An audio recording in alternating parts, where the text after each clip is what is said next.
South ఇండియాలోని అతి తక్కువ ధరలకి రత్నాలనందించే ఏకైక సంస్థ 6JVR. ఏపీ రాజకీయాల్లో సంచలనం సృష్టించిన వైసీపీ నేత విజయసాయిరెడ్డి రాజీనామా అంశం ఒక ప్రణాళిక ప్రకారమే జరిగిందా లేక అనూహ్యంగా జరిగినటువంటి సంఘటన? ఒకవేళ అనూహ్యంగా జరిగితే పరిణామాలు మాత్రం చకచక ఎందుకు జరుగుతున్నాయి? ఈ సందేహమే ఇప్పుడు సామాన్యుల్లో కూడా మెదులుతున్నటువంటి పరిస్థితి. ఎవరు ఊహించని విధంగా ఒక ట్వీట్ ద్వారా తన రాజకీయ సన్యాస ప్రస్తావన చేశారు విజయసాయిరెడ్డి.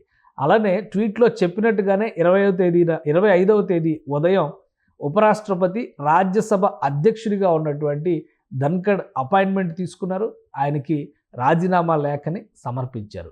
ఎందుకంటే రాజీనామా లేఖ ఇచ్చి ఆయన మీడియాతో మాట్లాడినటువంటి సందర్భంలో కూడా తన నిర్ణయాన్ని సమర్థించుకుంటూ తాను ప్రస్తుతం న్యాయం చేసేటువంటి స్థితిలో లేను కాబట్టి ఆ బాధ్యతల నుంచి తప్పుకుంటున్నట్టుగా విజయసాయిరెడ్డి చెప్పారు. అదే క్రమంలో రాజీనామా ఆమోదం కూడా శరవేగంగా జరిగిపోయింది. దీంతో అందరిలోనూ ఒక ఆసక్తికరమైనటువంటి చర్చ నడుస్తుంది. విజయసాయిరెడ్డి రాజీనామా ఒక వ్యూహం ప్రకారం, ఒక పథకం ప్రకారం, ఒక ప్రణాళిక ప్రకారమే జరిగిందనేటువంటి అభిప్రాయాలు కలుగుతున్నాయి.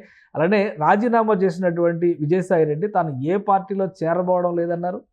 వైఎస్ఆర్సీపీకి రాజీనామా ఇచ్చేటువంటి అంశం పైన త్వరలోనే క్లారిటీ ఇస్తారనేటువంటి మాట చెప్పారు.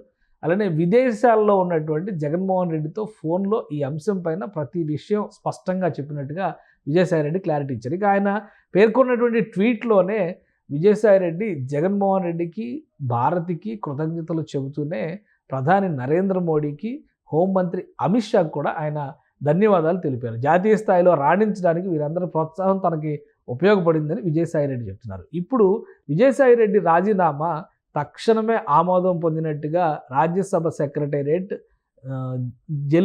బులెటిన్ కూడా రిలీజ్ చేసేసింది. అంటే ఈ రాజీనామాతో ఖాళీ అయినటువంటి స్థానానికి భర్తీ ప్రక్రియ కూడా శరవేగంగా జరిగిపోతున్నట్టుగానే మనం భావించాల్సి ఉంటుంది. విజయసాయిరెడ్డి టెన్యూర్ని బట్టి చూస్తే 2028 జూన్ వరకు ఆయన రాజ్యసభ సభ్యత్వం కొనసాగుతుంది. అంటే ఇప్పుడు ఆయన స్థానంలో ఎవరు వచ్చినప్పటికి కూడా వారి టెన్యూర్ కూడా 2028 జూన్ వరకు కొనసాగుతుంది.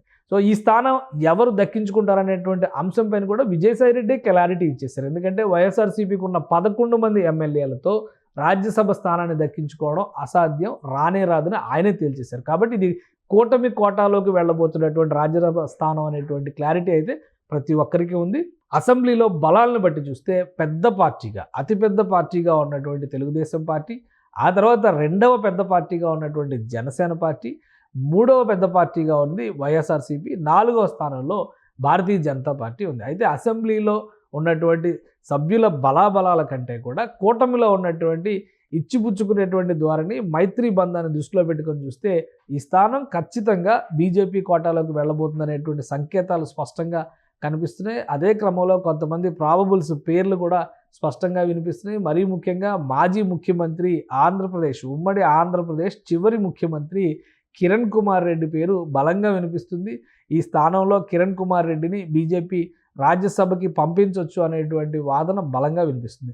కిరణ్ కుమార్ రెడ్డికే ఇస్తారా లేదా లాయల్టీ విషయంలో బీజేపీలో ఉన్నటువంటి కొంతమంది సీనియర్లకి అవకాశం ఇచ్చేటువంటి పరిస్థితిని కూడా పరిశీలిస్తారా అనేటువంటి విషయం పైన త్వరలో క్లారిటీ వస్తుంది. కానీ కిరణ్ కుమార్ రెడ్డిని వ్యూహాత్మకంగా రాయలసీమలో భారతీయ జనతా పార్టీ బలపడేటువంటి క్రమంలో రాజ్యసభకు పంపడం వలన మరింత శ్రేయస్కరమైనటువంటి పరిస్థితి ఉంటుందనేటువంటి ఆలోచన కేంద్రంలో ఉన్నటువంటి బీజేపీ పెద్దలు చేస్తున్నట్టుగా తెలుస్తుంది. అదే నిజమైతే కిరణ్ కుమార్ రెడ్డి పేరుని ఫైనల్ చేసేటువంటి విషయాన్ని ఎట్టి పరిస్థితిలో కొట్టిపడేయడానికి అవకాశం లేదు. ఎందుకంటే గతంలో రాజీనామా చేసినటువంటి 3 రాజ్యసభ సభ్యుల ఉదంతాన్ని పరిశీలించి చూస్తే కనుక మోపిదేవి వెంకటరమణ ఇప్పుడు విజయసాయిరెడ్డి ఎంత సన్నిహితంగా ఉన్నారో, జగన్మోహన్ రెడ్డి జైల్లో ఉన్నప్పుడు కూడా మోపిదేవి వెంకటరమణ ఆయనతోనే ఉన్నటువంటి పరిస్థితి. అలాంటి వ్యక్తి రాజీనామా చేశారు. ఆయన టెన్యూర్ 2027లో పూర్తవుతుందని చెప్పారన్నారు. సో ఈ 2 ఏళ్ల కాలానికి సంబంధించి టీడీపీ ఆ సీటు తీసుకుంది. సానా సతీష్ని అపాయింట్ చేసి రాజ్యసభకు పంపింది. మిగతా 2 స్థానాల్లో బీద మస్తాన్రావు రాజీనామా చేశారు.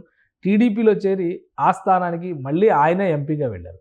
ఇక ఆర్ కృష్ణయ్య తెలంగాణలో ఉన్నటువంటి బీసీ నేత, ఆయన వైసీపీ నుంచి గతంలో రిప్రజెంట్ చేశారు. ఆయన రాజీనామా చేసినటువంటి స్థానాన్ని బీజేపీ మళ్ళీ ఆయనతోనే భర్తీ చేసింది.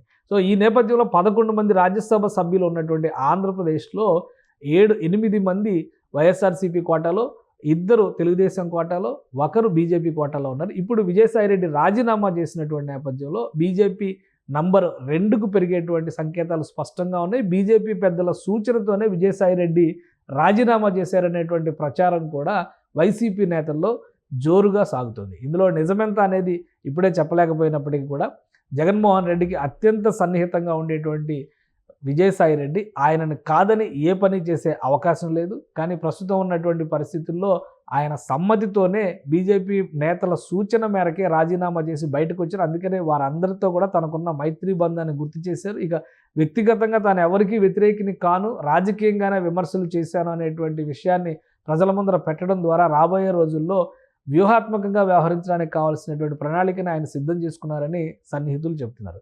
సో మొత్తానికి విజయసాయిరెడ్డి రాజీనామా, వెంటనే ఆమోదం, భర్తీ పైన కసరత్తు ఇవన్నీ కూడా శరవేగంగా సాగిపోతున్నాన్ని బట్టి చూస్తే కనుక ఖచ్చితంగా ఇది ఒక ప్రణాళిక ప్రకారం జరిగిన రాజీనామా అనేటువంటి అభిప్రాయం కలుగుతుంది. సుమన్ టీవీలో మీ పర్సనల్ అండ్ బిజినెస్ ప్రమోషన్స్ కోసం కింది నెంబర్కి కాంటాక్ట్ చేయండి.